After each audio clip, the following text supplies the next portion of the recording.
Hello നമസ്കാരം. ഞാൻ നിങ്ങളുടെ worry free retirement consultant Jayashree Govindan. ഇന്നത്തെ നമ്മുടെ ചിന്താ വിഷയം എന്ന് പറയുന്നത് ടെലിമെഡിസിൻ ആൻഡ് ഹെൽത്ത് ഇൻഷുറൻസ്. നിങ്ങൾക്ക് അറിയാവോ, ഹെൽത്ത് ഇൻഷുറൻസ് എന്ന ആ ഒരു സംഭവത്തിന് ടെലിമെഡിസിൻ എന്ന ഒരു ബെനിഫിറ്റ് കൂടെ ഉണ്ടെന്നുള്ളത്. പലർക്കും നമ്മൾ ഹെൽത്ത് ഇൻഷുറൻസ് ഒക്കെ എടുത്തിട്ടുണ്ടാകാം, പക്ഷെ അതിൽ എന്തൊക്കെ ബെനിഫിറ്റ് ഉണ്ടെന്ന് പലർക്കും അറിയാൻ പാടില്ല. ഒരു ഹെൽത്ത് ഇൻഷുറൻസ് എന്ന് വെച്ചാൽ ആശുപത്രി കിടന്ന കാശ് കിട്ടും എന്നുള്ള ഒറ്റ കണ്ടീഷൻ മാത്രമാണ് ആളുകൾക്ക് മനസ്സിലാകുന്നത്. പക്ഷെ നമുക്ക് അതിൽ ഒരുപാട് ബെനിഫിറ്റുകളുണ്ട്. അപ്പോൾ ആ ഒരു ബെനിഫിറ്റ് എന്ന് പറയുന്നത് ഇപ്പോൾ ടെലിമെഡിസിൻ എന്നുള്ള ഒരു കാര്യം ഉണ്ടെന്നുള്ളതാണ്. പല ഹെൽത്ത് ഇൻഷുറൻസ് പ്രൊവൈഡേഴ്സും അവരുടെ പോളിസികളിൽ അവരെ എടുക്കുന്ന പ്രീമിയത്തിനനുസരിച്ചിട്ട് അത്തരം ബെനിഫിറ്റുകളൊക്കെ കൊടുക്കുന്നുണ്ട്.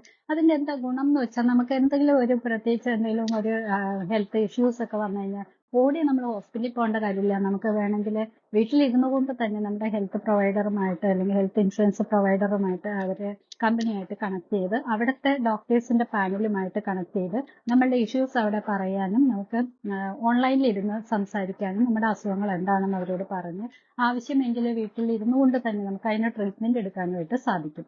അത്ര മേജർ കേസ് ആണെങ്കിൽ അവർ തന്നെ നല്ല ഹോസ്പിറ്റലിൽ നമുക്ക് റെഫർ ചെയ്ത് തരികയും നമുക്ക് നമ്മുടെ ഇൻഷുറൻസുമായിട്ട് അവിടെ പോയി നമുക്ക് വേണ്ട ട്രീറ്റ്മെന്റ് എടുക്കാനും സാധിക്കും. ഇത് വളരെ ബെനിഫിറ്റ് ആയ ഒരു കാര്യമാണ്, അല്ലേ? നമ്മളിപ്പോൾ എന്തെങ്കിലും വന്നു കഴിഞ്ഞാൽ പനി വന്നാൽ പോലും ഓടി ഹോസ്പിറ്റലിൽ പോയി അവിടെ പോയി ക്യൂ നിന്ന് ഡോക്ടറെ കാണുന്ന അങ്ങനെയുള്ള കാര്യങ്ങളൊക്കെ ഇതിപ്പോൾ ഓൺലൈനിൽ നമ്മൾ ചെയ്യുമ്പോൾ നമുക്ക് വീട്ടിലിരുന്നു കൊണ്ട് തന്നെ, പ്രത്യേകിച്ച് ഇനിയിപ്പോൾ ഇത്തിരി പ്രായമായവരൊക്കെ ആണെങ്കിൽ അവരെയൊക്കെ കൊണ്ട് ഹോസ്പിറ്റലിൽ പോകാനുള്ളത് ഒരു ബുദ്ധിമുട്ടാണ്. അപ്പൊ അങ്ങനെയുള്ള കേസുകളിൽ നമുക്ക് വീട്ടിലിരുന്നു കൊണ്ട് തന്നെ അത്തരം ഒരു ടെലിമെഡിക്കൽ ചെയ്തുകൊണ്ട് നമുക്ക് മുന്നോട്ട് നമ്മുടെ കാര്യങ്ങളൊക്കെ മുന്നോട്ട് കൊണ്ടുപോകാൻ സാധിക്കും. നമുക്ക് അത്യാവശ്യം ഒരു പ്രിസ്ക്രിപ്ഷനോ അങ്ങനെയൊക്കെ ഉണ്ടെങ്കിൽ അത് അവിടെ തന്നെ നമുക്ക് വാട്സപ്പ് വഴി അയച്ചു തന്ന് നമുക്ക് അത് അടുത്തുള്ള മെഡിക്കൽ സ്റ്റോറിൽ പോയി മെഡിസിൻ എടുക്കാനും ഒക്കെ സാധിക്കുന്നതാണ്. അപ്പോൾ അങ്ങനെ ഒരു എമർജൻസി കേസ് അല്ലാത്ത വിധത്തിൽ നമുക്ക് വേണമെങ്കിൽ ടെലിമെഡിക്കലൊക്കെ യൂസ് ചെയ്തുകൊണ്ട് നമുക്ക് അത്യാവശ്യ കാര്യങ്ങളൊക്കെ നടത്താനായിട്ട് സാധിക്കും. അപ്പോൾ ഈ ഒരു ബെനിഫിറ്റ് ഇതിനകത്തുണ്ട് എന്നുള്ളത് എല്ലാവരും അറിഞ്ഞിരിക്കുക. അതുപോലെ തന്നെയാണ് ഒരു സെക്കൻഡ് ഒപ്പീനിയൻ എടുക്കണമെങ്കിൽ നമുക്ക് ഈ ഒരു ബെനിഫിറ്റ് ഉപയോഗിക്കാൻ പറ്റും.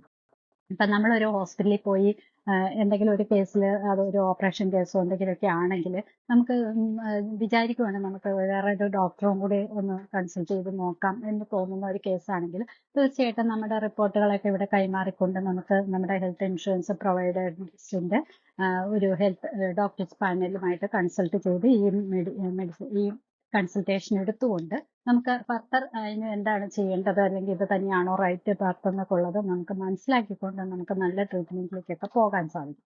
അപ്പൊ ഇത്തരം ബെനിഫിറ്റുകൾ ഇതിനകത്തുണ്ട് എന്നുള്ളത് ഒന്ന് അറിയിക്കുക എന്നതാണ് എൻ്റെ ഉദ്ദേശം. ഈ ഒരു എപ്പിസോഡ് നിങ്ങൾക്ക് പ്രയോജനകരമായി എന്ന് ഞാൻ വിചാരിക്കുന്നു. നിങ്ങൾക്ക് അറിവില്ലാത്തൊരു കാര്യമാണ് ഇവിടെ നിന്ന് കിട്ടിയതെങ്കിൽ ലൈക്ക് ചെയ്യുക, ഷെയർ ചെയ്യുക, മറ്റുള്ളവർക്ക് കൂടെ ഈ ഒരു അറിവ് പകർന്നു കൊടുക്കുക. അടുത്ത ഒരു എപ്പിസോഡിൽ കാണും വരെ ടേക്ക് കെയർ, ബൈ ബൈ.